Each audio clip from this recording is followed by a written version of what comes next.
တို့ UPDJC ရဲ့အဓိကတာဝန်ကတော့ NCA စာချုပ်အရ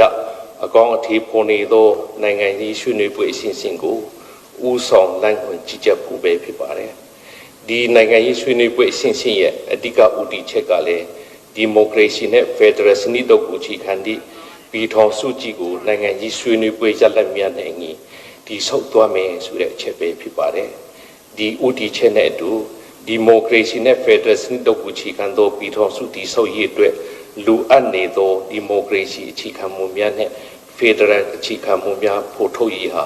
ကျွန်တော်တို့ UPDJC ရဲ့လက်ငင်းတာဝန်ပဲဖြစ်ပါတယ်။ဒီမိုကရေစီနဲ့ဖက်ဒရယ်စနစ်တို့ကိုအခြေခံသောပြည်ထောင်စုကြီးကိုတည်ဆောက်နိုင်ပြီဆိုရင်ကျွန်တော်တို့တိုင်းပြည်ကြီးငြိမ်းချမ်းရေးရကိုရစေရမယ်လို့ကျွန်တော်တို့ယုံကြည်ထားပါတယ်။နှစ်ပေါင်း90ကြာပြီဖြစ်တဲ့ပြည်တွင်းလက်နက်ကိုင်ပဋိပက္ခချုပ်ငင်းစေရမယ်လို့လည်းကျွန်တော်တို့ယုံကြည်ပါတယ်။တန်တိတ်ထန်လေးချထားပါတယ်။ဒါပေမဲ့ဒီမိုကရေစီနဲ့ဖက်ဒရယ်အခြေခံမှုများကိုဖော်ထုတ်ဖို့ကြိုးစားရင်ကျွန်တော်တို့နိုင်ငံရေးဆွေးနွေးပွဲများတည်ဆူမှုတွေနဲ့ခဏခဏကြုံနေရပါတယ်။ဘာဖြစ်လို့ဒီလိုတည်ဆူမှုတွေနဲ့ခဏခဏကြုံနေရတယ်လဲ။ပြီးခဲ့တဲ့3လကာလကျွန်တော်အိမ်မှာရှိတဲ့ချိန်မှာ2017အောက်ကလာဆက်ရက်နေ့မနေ့ပြန်ဆိုရင်တော့9နှစ်ပြီ။သမရသိန်းစင်ဆိုရကကျွန်တော်တို့ကိုငင်းချရေးကလပ်ဖိတ်ခေါ်တဲ့ချိန်ကနေစပြီးဒီနှစ်2020မှလထိကျင်းပတဲ့ဆက်ရှိကြီးမျိုး UPDJC ထိအစည်းအဝေးမှတ်တမ်းများကိုကျွန်တော်ပြန်ပြီးတော့လေ့လာသုံးသပ်ကြည့်ပါတယ်။10နှစ်နီးပါးကြာပါပြီ။ကျွန်တော်တို့အစည်းအဝေးတွေလည်းမနေပါဘူး။ကျွန်တော်တို့လုပ်ခဲ့တဲ့အစည်းအဝေးတွေကိုကြည့်မယ်ဆိုရင်အစိုးရနဲ့ပူးတွဲပြီးတော့ကျင်းပတဲ့အစည်းအဝေးက20ကနေ25ရာခိုင်နှုန်းလောက်ပဲရှိပါတယ်။ကျွန်တော်တို့တိုင်းရင်းသားလက်နက်ကိုင်ဖွဲ့စည်းတတ်ကျင်းပတဲ့အစည်းအဝေးက85ရာခိုင်နှုန်းကနေ40ရာခိုင်နှုန်းလောက်ရှိတယ်ဆိုတာကျွန်တော်သတိထားမိပါတယ်။ဒါတွေကိုကျွန်တော်အားလုံးခြုံပြီးတော့ကြည့်လိုက်လို့ရှိရင်ကျွန်တော်တို့ရဲ့ဆွေးနွေးပွဲတွေအားလုံးမှာလည်းဆွေးနွေးချက်60ကနေ90ရာခိုင်နှုန်းလောက်ဟာဘလို့မှဆုံးဖြတ်ချက်ချက်လို့မရတဲ့ဆွေးနွေးချက်များဖြစ်နေပါတယ်။ဒါမှမဟုတ်ဆုံးဖြတ်ချက်ချက်လို့မရအောင်ဆွေးနွေးတဲ့ဆွေးနွေးချက်လို့ဖြစ်နေပါတယ်။ပြီးတော့ကျွန်တော်တို့ဆုံးဖြတ်ထားတဲ့ဆုံးဖြတ်ချက်တွေ10ရာခိုင်နှုန်းကနေ40ရာခိုင်နှုန်းကနေ50ရာခိုင်နှုန်းနီးပါးဟာလေကျွန်တော်တို့အကောင့်ထေပေါ်လို့မရတဲ့ဆုံးဖြတ်ချက်တွေဖြစ်ပါတယ်။ဒီလိုဆုံးဖြတ်ချက်ချက်လို့မရအောင်ဆုံးဖြတ်ပြီးသားကိစ္စကိုအကောင့်ထေပေါ်လို့မရအောင်အများဆုံးအဟံအတားပေးနေတော့စကလုံးတစ်လုံးရှိပါတယ်။အဲ့ဒီစကလုံးကတော့စိုးရင်ဖို့ဆိုတဲ့စကလုံးပဲဖြစ်ပါတယ်။ကျွန်တော်တို့စီဝေးမှာတနေ့လုံးသူတပင်းကျွန်တော်တို့ EAO စီဝေးတွေမှာတနေ့လုံးစီဝေးလုပ်တယ်။ဆုံးဖြတ်ချက်တော့မယ်ဆိုတဲ့ချိန်မှာတူဦးကထားပြီးကျွန်တော်ဆိုရင်မိပါတယ်ဗျာအချိန်မတန်သေးဘူးထင်တယ်လို့ပြောရင်ဘလို့မှဆုံးဖြတ်ချက်လို့မရပါဘူး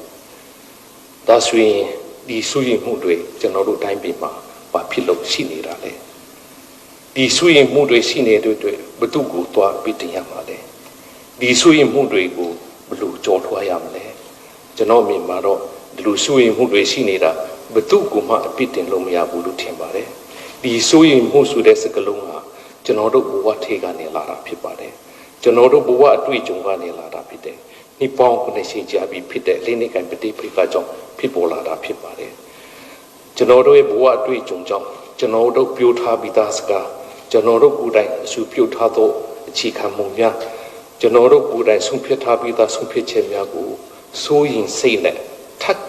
ခါဆွေးနွေးနေကြပါတယ်ဒီလိုနဲ့နိုင်ငံရေးဆွေးနွေးပွဲတွေကစိတ်မတူပဲတိစုနေတတ်ပါတယ်ဒါပေမဲ့ဒီဆွေးနွေးမှုတွေအားလုံးကိုကြော်လွှားနိုင်သော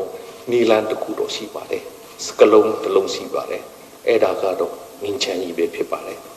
တိုးတော်ငင်းချမ်းကြီးဆွေးနွေးရင်းနဲ့ဆွေးမှုကကျွန်တော်တို့ကိုပြန်ပြီးတော့ဟန်တာနေပြန်တယ်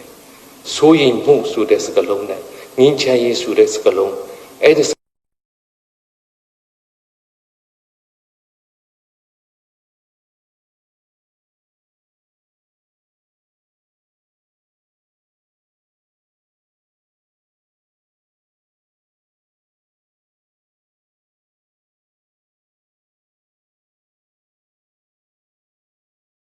ီရစီရမယ်ဒီတိုင်းပြည်မှာငင်းချရေးရကိုရစီရမယ်ဆိုတဲ့တန်တိတ်ထန်ချက်ပြီးဆက်ပြီးကျူစာတော့ကြရအောင်လို့တိုက်တွန်းလိုပါတယ်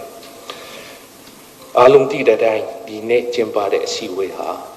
ကိုကြည်မျိုး JICM အစည်းအဝေးဆုံးဖြတ်ချက်များကိုအတည်ပြုမဲ့အစည်းအဝေးပဲဖြစ်ပါတယ်ဒါကြောင့်ဒီစီတွေဟာ ပေါ်ပါပါလေးဆုံးသတ်နိုင်ပြီလိမ့်မယ်လို့ကျွန်တော်ပြောလိမ့်မိပါတယ်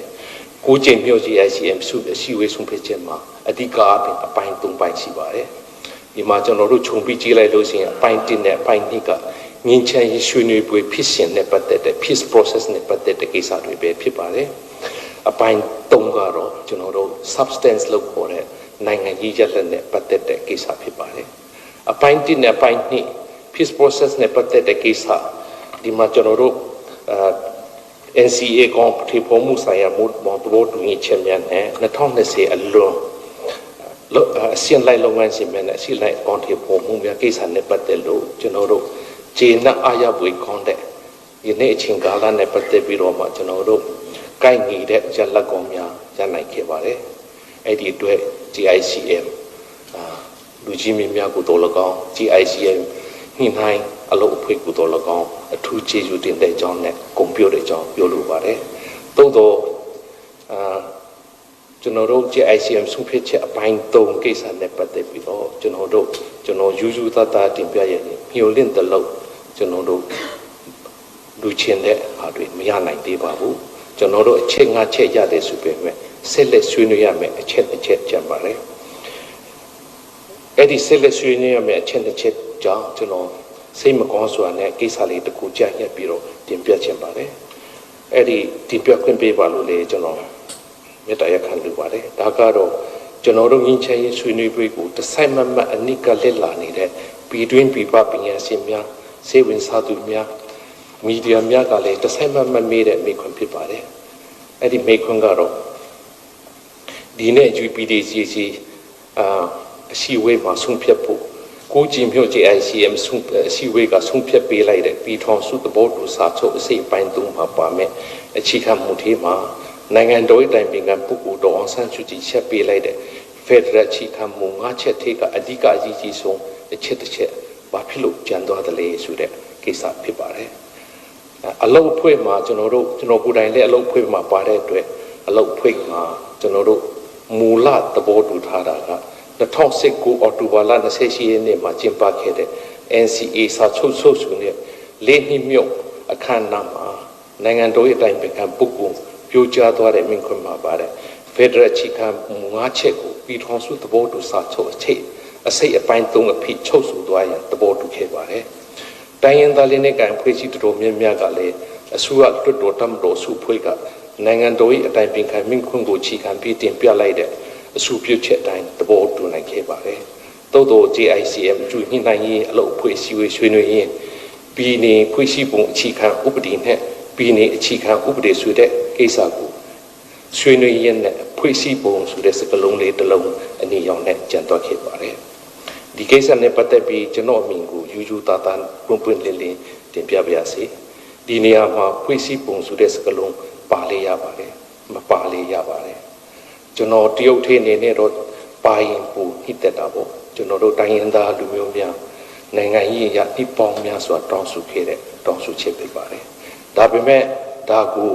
ဥပဒေစုတောင်းနဲ့ Federal Theory စုတောင်းကနေကြည့်ရင်ပြည်내အခြေခံဥပဒေစုပြီးသုံးလို့လေးရပါတယ်ကျွန်တော်တို့အားလုံးသိတဲ့အတိုင်းဂျာမနီပြည်ထောင်စုဟာကမ္ဘာမှာအကောင်းဆုံး Federal နိုင်ငံဖြစ်ပါတယ်ဂျာမနီနိုင်ငံမှာ Federal စစ်မှာ Basic Lawလို့သုံးပြီးတော့ပြည်내အဆင့်မှာ State Constitution ဆိုပြီးသုံးပါတယ်ဆွစ်ဇာလန်နိုင်ငံမှာလည်းပြည်ထောင်စုအဆင့်နဲ့ပြည်내အဆင့်မှာသုံးတဲ့ဖွဲ့စည်းပုံအခြေခံဥပဒေရဲ့အမည်နာမတွေတူကြပါဘူးဒါကြောင့်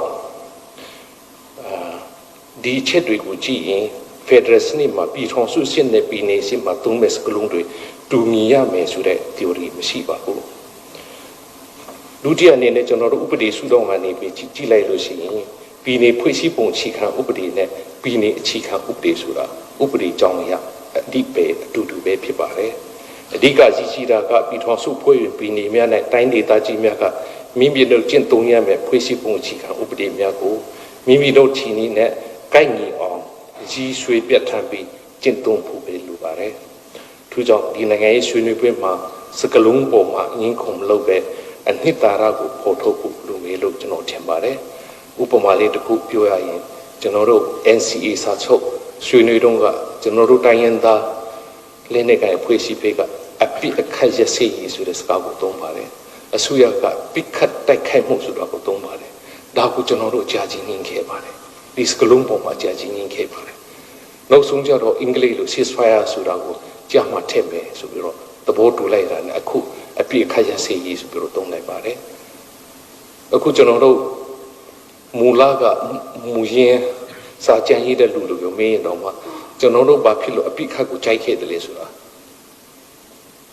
ပြန်မေးလိုက်လို့ရှိရင်တိတိကျကျဖြစ်နိုင်တော့မှာမဟုတ်ပါဘူးကျွန်တော်တို့နှုတ်ကျူးနေလို့တုံ့ခဲ့တာပဲဖြစ်ပါတယ်အဲ့ဒီတွေ့ကြောင့်ဓာတ်တွေကိုကျွန်တော်တို့အနေနဲ့စကလုံးအသုံးလုံးပေါ်မှာမဟုတ်ပဲအတိတ်ပဲနဲ့အနှစ်သာရကိုကျွန်တော်တို့ဖော်ဆောင်ဖို့အလေးအနက်တိုက်တွန်းလိုပါတယ်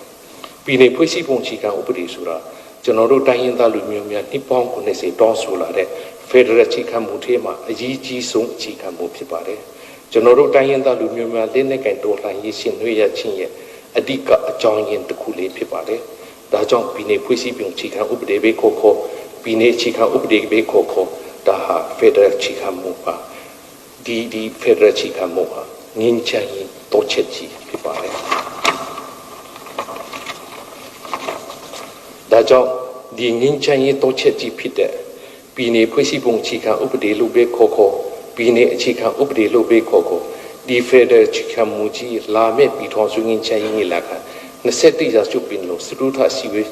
မှာချုပ်စုမဲ့ပြည်ထောင်စုသဘောတူစာချုပ်အစိပ်ပိုင်း3မှာပါမလာပဲကြံရည်တော်မှာယူကျုံးမရဖြစ်မိပါတယ်သို့တော့ကျွန်တော်တို့မြင်မှန်းထားသလိုမရနိုင်သေးပေမဲ့ဆက်လက်ဆွေးနွေးရင်တော့အရှင်ပြတ်သွားနိုင်တဲ့အလားကောင်းမြတ်စွာရှိတယ်ဆိုတာအခင်းချင်းရသိနိုင်ပါတယ်အကယ်၍ဖြစ်နိုင်တဲ့နည်းလမ်းရှိရင်ဒီညီလာခံမတိုင်ခင်မှာပြန်ပါနိုင်အောင်ဆောင်ရွက်ပေးဖို့လေမေတ္တာရခံပါတယ်အကယ်၍ဒီညီလာခံမတိုင်ခင်မှာပြန်လှည့်ထည့်သွင်းနိုင်တဲ့နည်းလမ်းမရှိတော့ဘူးဆိုရင်နောက်တစ်ကျင့်ကျင့်ပါတဲ့ညီလာခံမှာဒီအခြေခံမှုကိုပြည်ထောင်စုသဘောတူစာချုပ်အဖြစ်ချုပ်ဆိုဖို့အားလုံးဝိုင်းပြီးတော့ကြိုးစားကြရအောင်လို့တိုက်တွန်းခြင်းတယ်မေတ္တာလေးရခံခြင်းတယ်ဘာဖြစ်လို့လဲဆိုတော့ဒါဟာငင်းချင်ရင်တိုးချက်ကြီးဖြစ်ပါတယ်ကျွန်တော်တို့ငင်းချင်တိုင်းပြည်ငင်းချင်ဖို့အတွက်တိုးချက်ကြီးဖြစ်ပါတယ်နိကုံ6နေနဲ့ကျွန်တော်ပြောချင်တာကဒီနေ့စီဝေးမှာကျွန်တော်တို့ကိုငင်းချင်ကြီးကျူပန်းသူမြတ်စု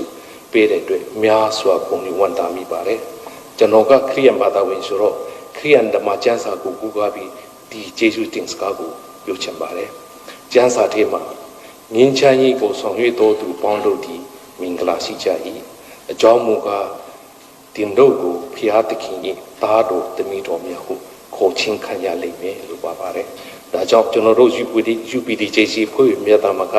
နိုင်ငံတော်ကြီးကြီးများနဲ့တိုင်းရင်းသားလက်နက်ကိုင်အဖွဲ့အစည်းတည်တည်မှခေါင်းဆောင်ကြီးများကပြည်တွင်းငင်းချမ်းရေးကိုဖော်ဆောင်နိုင်လို့ရှိရင်ကျွန်တော်တို့အားလုံးဖျားသခင်ရဲ့သားတော်သမီးတော်များလို့ခေါ်ချင်းခံရတဲ့မင်္ဂလာတရားကိုရနိုင်မှာဖြစ်ပါတယ်ဗုဒ္ဓဘာသာဝင်များအတွက်ဗုဒ္ဓအရှင်တော်ရဲ့သားတော်သမီးတော်များခရစ်ယာန်ဘာသာဝင်များအတွက်ခရစ်တော်ရဲ့သားတော်သမီးတော်များမွတ်စလင်ဘာသာဝင်များအတွက်တမန်တော်မုဟမ္မဒ်ရဲ့သားတော်သမီးတော်များဟိန္ဒူဘာသာဝင်များအတွက်ဟိန္ဒူနတ်ဖျားဝိစနုရဲ့သားတော်သမီးတော်များလို့ခေါ်ခံရမှာဖြစ်ပါတယ်ဘုရားသခင်ရဲ့သားတော်သမီးတော်လို့ခေါ်ခံရခြင်းဆိုတဲ့မင်္ဂလာတရားဟာကဘာပေါ်မှာရှိသမျှဝိထုကုံထုတွေတဲ့ပူပြီးတော့မြင့်မြတ်ပါတယ်ကဘာပေါ်မှာရှိသမျှစီးရင်ဥထာတွေတဲ့လေပူပြီးတော့တန်ဖိုးကြီးမားပါတယ်ဒါကြောင့်ဘုရားသခင်ရဲ့သားတော်သမီးတော်လို့အခေါ်ချင်းခံရတဲ့မင်္ဂလာတရားကိုခံယူနိုင်ဖို့ကျွန်တော်တို့တိုင်းပြည်မှာငင်းချမ်းရေးကိုမရမကရအောင်ကြိုးပမ်းဆောင်ရွက်ကြရအောင်လို့တိုက်တွန်းရင်းနဲ့ညီကုံချောက်ပါပါတယ်အားလုံးကိုကျေးဇူးတင်ပါတယ်